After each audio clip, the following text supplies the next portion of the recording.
Okay, so I have my Amazon Echo Dot set up right here, and it is connected to my hi-fi system, so I'm not using the speaker which is built into this. And I have full Wi-Fi here, so I can stream music into my system.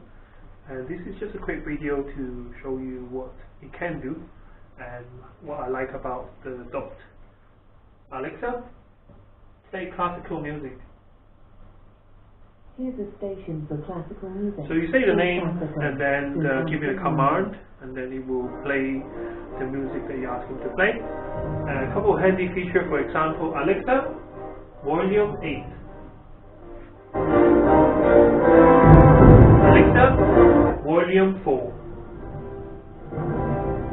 So without having to go to the hi-fi system and fiddle with the control, you have some control over what you want to play. Alexa, play Ed Sheeran song. Shuffling songs by Ed Sheeran. Alexa, play song by Coldplay. Alexa, play song by Coldplay. Shuffling songs by Coldplay. Alexa, stop. So those are some basic commands that you can ask Alexa to do for you if you have Amazon Music or Spotify or whatever streaming program that you use. Alexa, what's the weather tomorrow? Tomorrow in Orpington, you can expect clouds with a chance of showers. Alexa, with a high. What is the weather tomorrow in London? Here's the forecast for tomorrow in London. Expect clouds with a chance of showers. So because it's connected to the internet, so it will update some information for you. There are some other things that you can do, which I haven't explored all the options yet.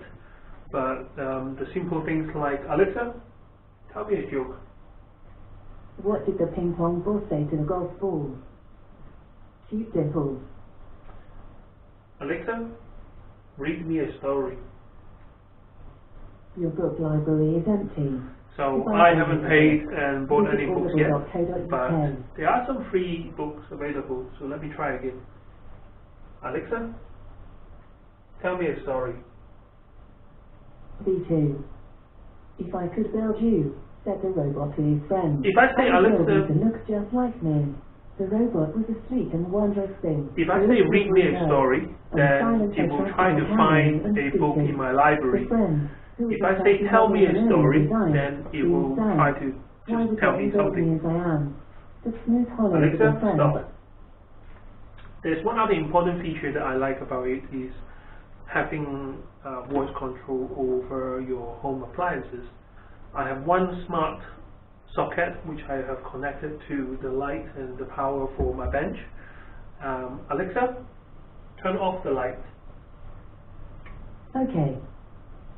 So the command sends through Wi-Fi to the power socket and cut the power. Alexa, turn on the light. Okay. It might seem a bit trivial that switching on the light by switch is just as good, but for me, I'm going to get a few more of these smart plugs or smart devices, and it will be quite handy when I'm doing photographic work or doing photography. Same as like the live music or streaming music control as well. When I am actually shooting photos, I would very much like not breaking the connection with my client and still have control over the environment. So I might say one day, like, okay, switch on that light, switch off that light. For example, having my different flash or different ambient light connected to different smart sockets. Or if I want my client to relax or be happy or have a different mood, then I ask the voice control to play a different kind of song for different settings. So that might be quite useful for people like myself who hands-free will really benefit. I don't have Google Home to compare to, but I think if you are looking for asking questions and answers that require internet searching, then I think Google will do a much better job, because I find that Amazon doesn't have as much as why the database. It will still search the internet, but some functions are quite limited. Alexa, when was the London fire? Here's something I found on Wikipedia. The Great Fire of London was a major conflagration that swept through the central parts of the English city of London from Sunday, the 2nd of September to Wednesday, the 5th of September 6. Alexa, when was Hong Kong returned to China? Here's something I found on Wikipedia. The transfer of sovereignty over Hong Kong from the United Kingdom to China, referred to as the handover internationally. Alexa, stop. So I think this kind of search function will be quite useful for my kids as well. So maybe Jason and Zoe one day can come over and have a play with it. In terms of voice recognition, as long as you say the name, I don't think it matters who asks the questions. At least I didn't really set up my voice to it. It just takes, like, you know, whatever voice that called his name.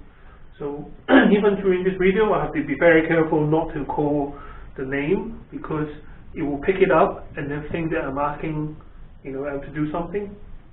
And the other thing is that when I was editing my video, even playing back the video, it will pick up the voice from the video and think that I'm asking them to do something. So I think the mic is quite sensitive. At the moment, I just have it laying on my bench here, but I think I'm going to move it somewhere in the middle of the room. What I find is if it is too close to the speaker and when I have the volume up to 10, sometimes it will drown out my voice and I might have to shout across the room. There are some limitations to what it can and can't do, but for 40 quid, I think it's a very, very good gadget to have around the house. Alexa, play music. Here's a station you might like, all 2010s, from Amazon Music.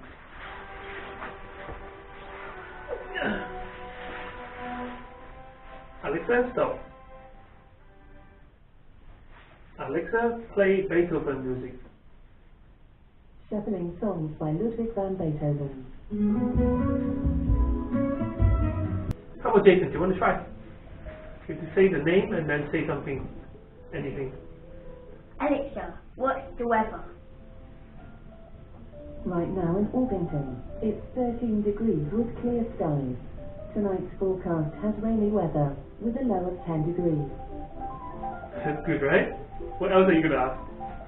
Alexa, find songs from Taylor Swift.